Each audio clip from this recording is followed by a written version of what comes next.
വാശിക്ക് നീ ഓടിപ്പോയപ്പോ ഇട്ടുതരുമ്പോ തിരിച്ചു വരുമെന്ന് വിചാരിച്ചു. കാണാതായ പേടിയായി. ദിവസം കഴിയുന്തോറും ആ പേടി വർദ്ധിച്ചു. അതുകൊണ്ടാ അച്ഛൻ ഇത്ര പെട്ടെന്ന് വയസ്സായി പോയത്. ആര് പറഞ്ഞു അച്ഛന് വയസ്സായിന്ന്? നോക്കി നിൽക്കാതെ വിളമ്പി കൊടുക്കണേ. മതി മതി മതി, നിറഞ്ഞു. അതുകൊണ്ടാ അച്ഛനും അറിഞ്ഞാണൂല. അതെ. കഴിക്കുക.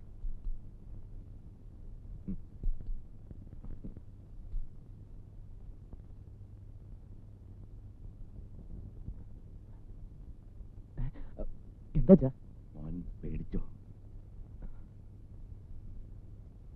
കണ്ടിട്ടും അങ്ങോട്ട് മതിയാകുന്നില്ല. അതുകൊണ്ടാ. ഉറങ്ങിക്കോ മോൻ, ഉറങ്ങിക്കോ.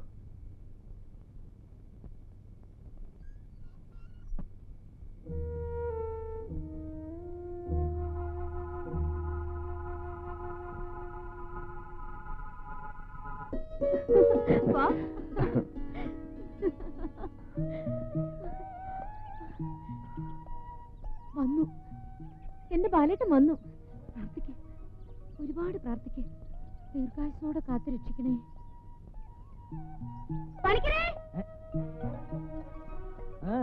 എന്താ എന്താ പണിക്കരെ, എന്റെ ബാലേട്ടൻ വന്നു. ഇതാ എന്റെ ബാലേട്ടൻ. പണിക്കരുടെ മന്ത്രം കൊണ്ടാ വന്നത്. ഞങ്ങൾ അനുഗ്രഹം വാങ്ങാൻ വന്നതാ. തൊട്ട് തൊഴു ബാലേട്ടാ. എന്നെ കളിയാക്കിയവരോടൊക്കെ എന്റെ ബാലേട്ടനെ കാണിക്കണം. ഞങ്ങൾ പോട്ടെ പണിക്കരെ. വാ ബാലേട്ടാ, വാ. എന്റെ ദൈവമേ, ഞാൻ ജപിച്ച മന്ത്രം വലിച്ചു. ഇനി ഈ നാട്ടിലൊരു കളി കളിക്കാം. ഇത്രയും നാൾ എന്റെ കൂടെ നടന്നിട്ടും അവനാണ് ബാലൻ എന്ന് എനിക്ക് ഒരു തെളിവും കിട്ടിയില്ലല്ലോ. അത്ഭുതമായിരിക്കുന്നു. ഒരത്ഭുതമില്ല. സ്വന്തം തന്തയ്ക്ക് മനസ്സിലായില്ല. എന്നെയോ? തന്നെയല്ല, ബാലനെ. എനിക്കൊരു സംശയം.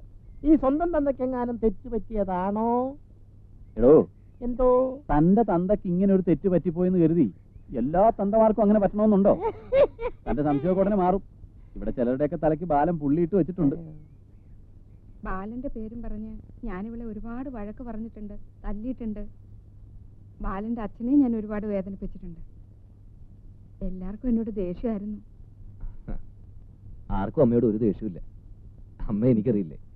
അതിന്റെ ഒരു സൂചന മനസ്സിൽ കിട്ടിയോണ്ടല്ലേ ഞാൻ പെട്ടെന്ന് ഇങ്ങോട്ട് പോകുന്നത്. നീ എന്താ ഇങ്ങനെ നോക്കി നിൽക്കണേ? പോയി ബാലനെന്തെങ്കിലും കുടിക്കാൻ എടുത്തോണ്ട് വരൂ. ഞാനൊരു കാര്യം ചോദിച്ചാ ബാലിന് ദേഷ്യം തോന്നുമോ? ഒരിക്കൽ നാട് വിട്ടവന് പിന്നെ നാട് വിടാൻ തോന്നുന്നൊക്കെ നാട്ടുകാർ പറയണ കേട്ടിട്ടുണ്ട്. ഇനി അങ്ങനെ സംഭവിച്ച എന്റെ കുട്ടി. ഏയ്, ഒരിക്കലും ഇല്ല. ഇനിയും നിങ്ങളെയൊക്കെ വിട്ട് പിരിഞ്ഞു പോവാന്ന് പറഞ്ഞാൽ എനിക്കതിന് ഒരിക്കലും കഴിയില്ല. സത്യം.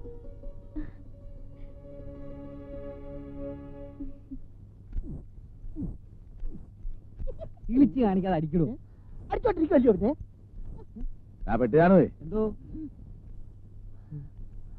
എന്റെ മോൻ വന്ന് കേട്ടോ. നീ അറിഞ്ഞോ? ഞാൻ കാണുകയും ചെയ്തേ. ഇവിടെ ആരാണ്ടൊക്കെ പറഞ്ഞു കേട്ടില്ല, അവൻ ചത്ത് മണ്ണടിഞ്ഞു പോയെന്ന്. അവൻ വീട്ടിലുണ്ട്.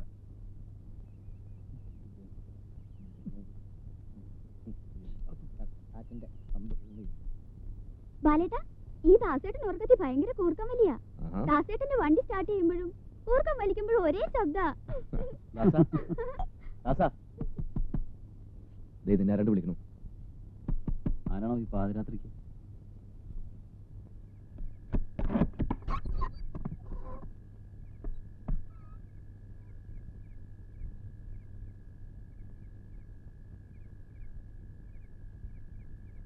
അശ്വതി എന്നോട് കയർത്തപ്പോ പെട്ടെന്നുള്ള ദേഷ്യത്തിൽ ഞാനങ്ങനെ ചെയ്തു പോയതാ. നിങ്ങൾ ബാലനാണെന്ന് കൂടി അറിഞ്ഞപ്പോ നിങ്ങളെയൊക്കെ കണ്ട് എനിക്കൊന്ന് നേരിൽ സംസാരിക്കാൻ തോന്നി. അത് തികരിക്കാം. വേണ്ട, അച്ഛനെ ഉണർത്തണ്ട. നമുക്കങ്ങോട്ട് മാറി സംസാരിക്കാം.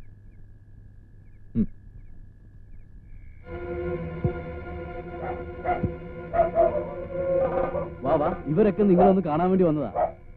ആ, നമ്മളൊക്കെ മരിച്ചു എന്ന് കരുതിയ ബാലനായത്. ഞാൻ പറഞ്ഞപ്പോ നിങ്ങളൊന്നും വിശ്വസിച്ചില്ലല്ലോ. ദാ ജീവനോടെ കണ്ടോ. ഏതായാലും ബാലന്റെ അച്ഛൻ ഭാഗ്യവാനാ. എന്റെ മോന്റെ ശവം പോലും കാണാനൊത്തില്ലല്ലോ എന്നായിരുന്നു മൂപ്പിലാന്റെ വിഷമം.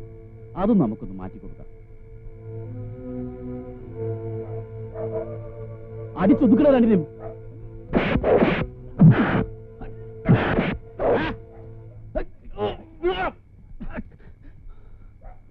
തൊട്ടുപോകുന്ന മക്കളെ, ആർക്കടാ തല്ലണ്ടേ? പട്ടികളെ തന്റെ ഉണ്ട് കാണട്ടാ, കൊന്നളെ ഞാൻ. എന്റെ മക്കളുടെ ദേഹത്ത് കാണും തൊട്ട എല്ലാത്തിനെയും അരിഞ്ഞുകളയും ഞാൻ.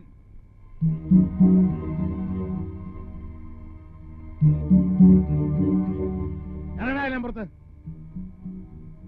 മര്യാദക്ക് ഇറങ്ങി പോകുന്നുണ്ടോ അവൻ പിടിച്ചിറക്കണോ?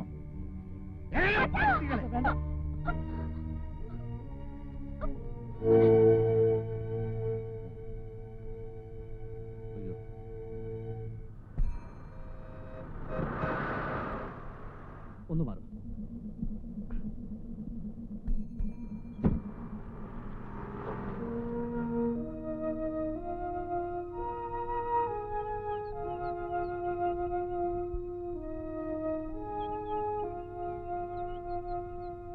ആരാ? എന്താ മനസ്സിലായില്ല?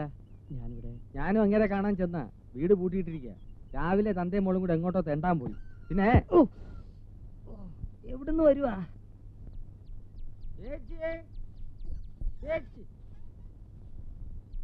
വരൂ ചേച്ചി. അല്ല തുണി തിരുമ്പുക. ഇതെങ്ങടാ ഈ തുണിച്ചാടി പോണേ? അവിടെ ബാലം വന്നവരെ നിനക്കറിയില്ലേ? പിന്നെന്തിനാ ഓരോരുത്തരെ കെട്ടിയിരുന്നിച്ച് ഇങ്ങോട്ട് കൊണ്ടുവരണേ? ചേച്ചി ഇത് പ്രശ്നം വേറെയാണ്. മരിക്കണേന് മുമ്പ് എന്റെ കുട്ടിയുടെ കല്യാണം കാണാൻ പറ്റുമെന്ന് വിഷമിച്ചിരിക്കുമ്പോഴാ അവളുടെ ബാലം വന്നത്. അവന് വേണ്ടിയിട്ടുള്ള അവളുടെ എല്ലാ പ്രാർത്ഥനയും ദൈവം കേട്ടു. ഇപ്പോഴാ എനിക്ക് സമാധാനമായത്. അപ്പോഴും അവന്റെ ഒരു അയ്യോ ചേച്ചി ഇത് പ്രശ്നം വേറെയാണ്. എനിക്കൊരു പ്രശ്നവും കേൾക്കണ്ട. അച്ചു പോ. ചേച്ചി പറഞ്ഞു കേട്ടോ. പോകാൻ പറഞ്ഞ ആട്ടി കൊണ്ടാലേ സമാധാനം. എന്താ പറഞ്ഞേ? ഒന്നും പറഞ്ഞില്ല. ആരുടെ കാര്യം അവര് പറഞ്ഞത്? ഒന്നും പറയണ്ട എന്റെ സാറേ. ആ സ്ത്രീക്ക് ഒരു മോളുണ്ട്. എത്രയോ കല്യാണ ആലോചനകൾ കൊണ്ടുവന്നാണ് ഞാൻ. അന്നൊക്കെ എനിക്ക് തല്ലും മുളകുള്ളൂ. അതെന്താ? അപ്പണി സ്വപ്പ വട്ട. ഇതിന്റെ ഇടയ്ക്ക് പണ്ടങ്ങോ നാട് വിട്ട് ഒരു ബാലൻ വന്നു. അവക്ക് പിന്നെ വേറെ ഒരു കല്യാണവും വേണ്ട, ബാലനെ തന്നെ മതി. അതിരിക്കട്ടെ സാർ, ഈ ലീലാവതി അമ്മയെ അന്വേഷിച്ച് തന്നെയാണോ വന്നത്? അല്ല.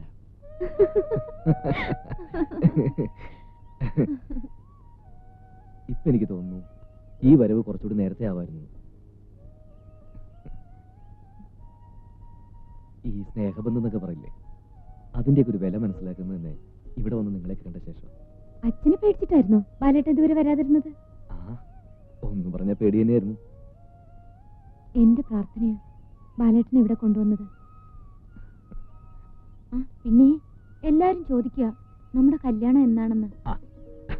ഇനി ചോദിക്കുന്നവരോട് പറയണം, 60-ാം കാലത്ത് പല്ലും നഖമൊക്കെ കൊഴിഞ്ഞ് മുടിയും നരച്ച് ഷഷ്ടിപൂർത്തിയും കല്യാണവും ഞങ്ങൾ ഒരുമിച്ചാണ് നടത്താൻ പോകുന്നത്. എന്താ പോരെ?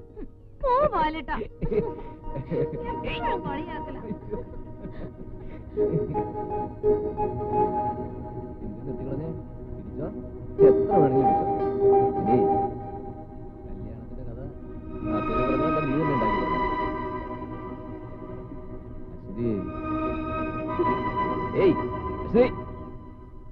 നിങ്ങൾക്ക് എന്ത് വേണം?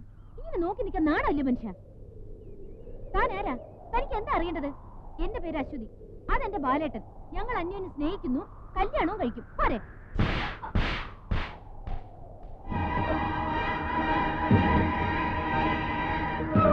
ഞാൻ ആരാണെന്ന് നിനക്ക് പറഞ്ഞുതരാം.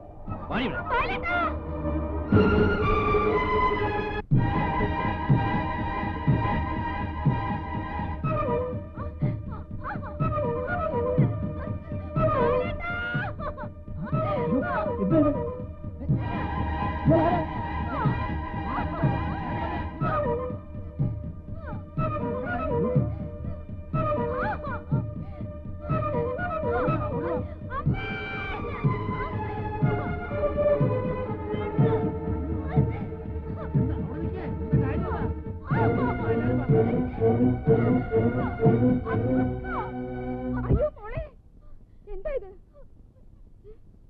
ആരാടാ നീ? മോളെ ആരാണെന്ന്? വളർത്തുമ്പോൾ നേരെ മണ്ണം വളർത്തിക്കോണം. നായ്ക്ക് ഭ്രാന്തി വന്നാൽ വെടിവെച്ചുമല്ല. ഈ പ്രായത്തിൽ പെൺപിള്ളേർക്ക് ഭ്രാന്തി വന്നാലേ ആണുങ്ങളുടെ കൈ ധരിച്ചെന്ന് വരും. എന്റെ മോളെ കുറിച്ച് പറയാൻ നീ ആരാടാ? എന്റെ മോനാകെ മരുമകനോ? ഞാൻ പറയട്ടെ. നീ ഒന്നും പറയണ്ട. നീ ആരാടാ പട്ടി? കുറെ നേരം ആരാടാ നിന്റെ പ്രസംഗം തുടങ്ങിയിട്ട്? ഇവളെ നടു റോഡിലൂടെ വലിച്ചടിച്ചുകൊണ്ടേ നീ ആരാടാ പുല്ലേ? അവനെ കൊണ്ട് ഞാൻ പറയുക.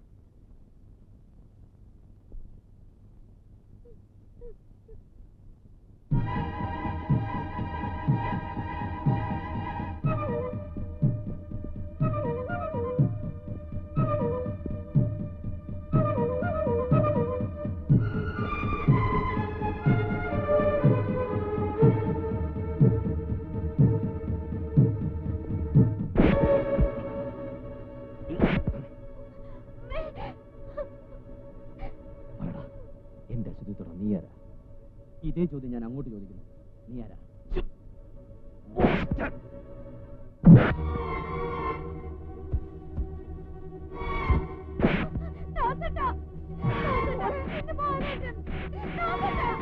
ആരും ഒന്നും ചെയ്യില്ല.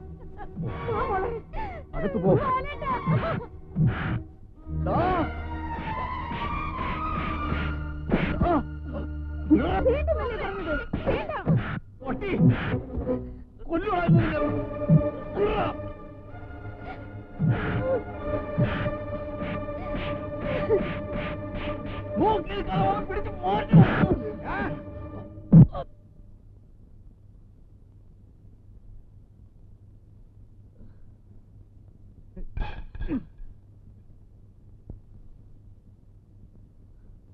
എല്ലാ ദൈവങ്ങളുടെയും കാല് പിടിച്ചിട്ടാ എന്റെ മോനെ തിരിച്ചു കിട്ടിയത്.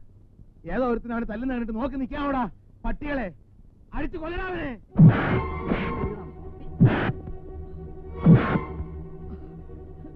അടിയടാ.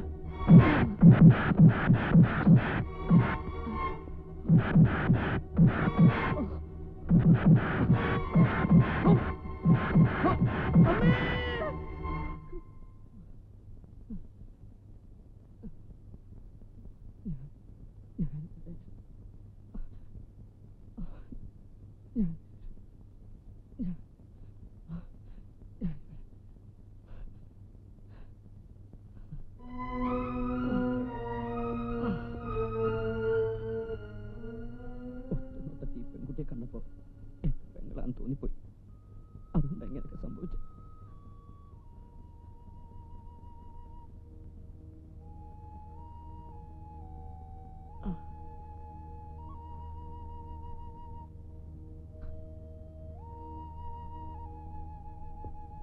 ഒരു ചേട്ടന് കൊടുക്കാവുന്നതിനേക്കാൾ കൂടുതൽ സ്നേഹം കൊടുത്ത ഞാൻ എൻ്റെ പെങ്ങളെ വളർത്തിയത്. പക്ഷേ അവളെന്നെ ഒറ്റപ്പെടുത്തിയിട്ട് മറ്റൊരാളോടൊപ്പം പോയി. അന്നു മുതൽ അവിടെ പ്രായത്തിലുള്ളവരെ കാണുമ്പോൾ എൻ്റെ മനസ്സിനെ എനിക്ക് നിയന്ത്രിക്കാൻ കഴിയുന്നില്ല.